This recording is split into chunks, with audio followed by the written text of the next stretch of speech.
रक्त रंजित फेब्रुआरी 14 जेउठी प्रेम नुहे बरं देश प्रेम पाई बहिला रक्तर नदी।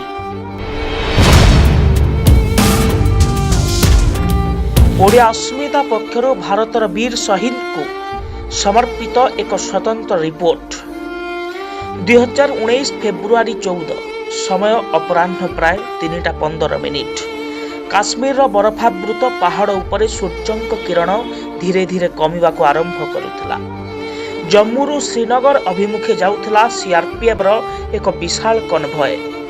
प्राय 78टी बस रे 2500 रु अधिक जवान थिले। कि छुट्टी सारी ड्यूटी को फेरुथिले तो कि निज परिवार सह फोन रे शेष थर पाई कथा हेउथिले।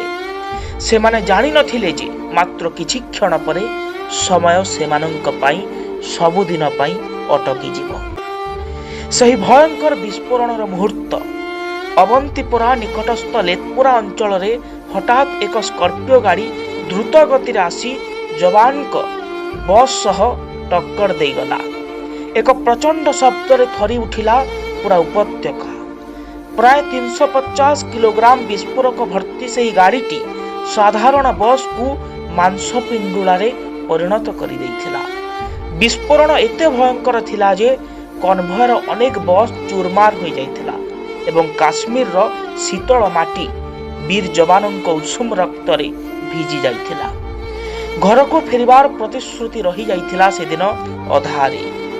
केउ जवान निज झीर जन्मदिन रे घर को आसीबे बोली कहिथिले तो कि निज नवविवाहित पत्नी को आसंता मासरे देखा करिवार प्रतिश्रुति देइथिले। किंतु विधिर विधान थिला किछि भिन्न। जेउ हातरे मां पुओ को विदाय देबा बेले चंदन लगाइथिला सेही हाथ को आजी पुअर रक्त भिजा पोशाक ग्रहण करिबाकू पड़िला। ओडिशार दुई वीर संतान शहीद प्रसन्न साहू और शहीद अजीत कुमार साहू को बलिदान समग्र ओडिशा भाषी को से दिन स्तब्ध करि दैथिला। अश्रुर नयन रे विदाय जेतेबेले शहीदों पार्थिव शरीर सेमानंक गाँ को फेरिला कांद बोबाड़ी रे आकाश पाताल एक होई गला। वयस्क बापार कांध आज पुअर शव को बहिबा बेले थरुथिला किंतु आखिरे थिला अपूर्व गर्व। सेदिन भारतर कोण अनुकोण रे केवल गोटे स्वर शुभुतला, शहीद जवान अमर रुहंतु।